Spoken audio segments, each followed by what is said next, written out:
Hello and welcome to another update video about FETCH.AI FET. Yeah, it's still moving sideways, and you can see this. It's just getting less and less volatile because we're moving in something that could be a triangle. Okay, it could be a triangle, and these are typically characterized by a reduction in volume, which we obviously especially see on the weekend anyway, and a reduction in volatility.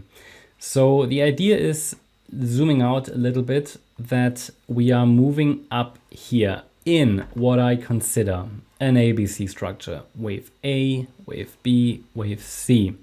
In the last video, I highlighted that the bull run is likely in its late stages. I'm not saying it's over, and I still think that FET might get, I don't know, a 5x or something, maybe even more. But the crazy gains, they have already happened, okay? I mean, the crazy gains have happened, and it's not going to do another, I mean, where does it come from? Even here from the 2022 low, it's not going to do another, I mean, 5,000%. I mean, you know, I'm happy to be surprised, but yeah, it would seriously impress me. Don't think it's going to do that. I think what's still missing on this chart is within this C wave, the completion of the third, then a fourth, and a fifth. And that could take us, if things go well, to around about $19. Oops, where are we? If things go well, to around about 19, yeah. The next larger degree target, I'm talking about larger degree targets because these are measured based on the initial A wave compared with the length of the C wave. So it's here, $6 is the next one, and then $19 is the one above that. So likely in the late innings, and there is one more range here in the short term, sort of starting at $4.70 to $6.30. That very much aligns with that $6.20 level. So there is some Fibonacci confluence there. So assumption would be that the next move up should take us there. From there, we can look for the fourth wave pullback potentially, and then another wave 5. That's what we're looking for. The concern is that this wave 4, it's going to be most likely, it's the same wave degree as this wave 2, and therefore it's going to be boring, okay? So I think we are obviously all bored now, but I think looking at structures, also Bitcoin, we have a series of 4 or 5 patterns ahead of us. And each of these wave 4s will get bigger because we are dealing with larger wave degrees. So the journey to all-time highs for Bitcoin as well is going to be a bit boring. So I think that's going to be reflected here on the FET chart as well. So I would say we should not expect like suddenly like a 10x in one go. Again, happy to be impressed, okay, but I have to base my updates and analysis based on what I can see in the markets right now in the current structure. So looking then at the shorter time frame, we are likely still in this lower degree fourth wave, circle 4.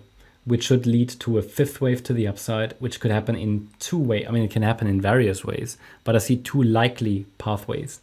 The first one is that this fourth wave is unfolding as a W, X, Y structure, and the Y wave is an A, B wave triangle, C wave down. Therefore, we could see one more low to $1.57 or even $1.27.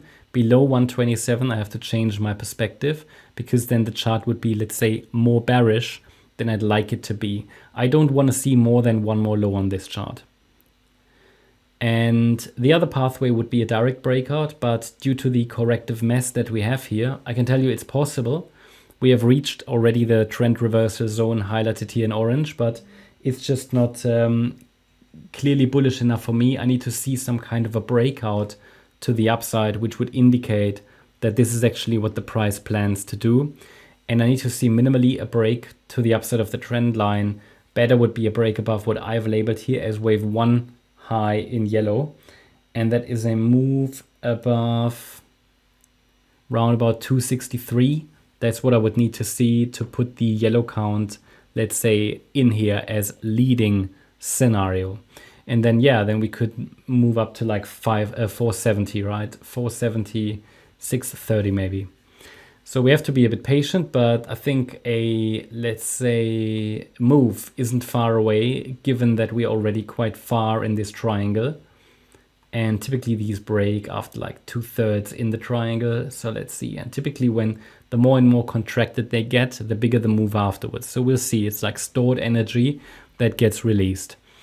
Yeah, that's my update about FET. Hope you liked the update. If you did, please hit the like button, leave a comment and subscribe. And if you really like the content, then please check out the channel membership.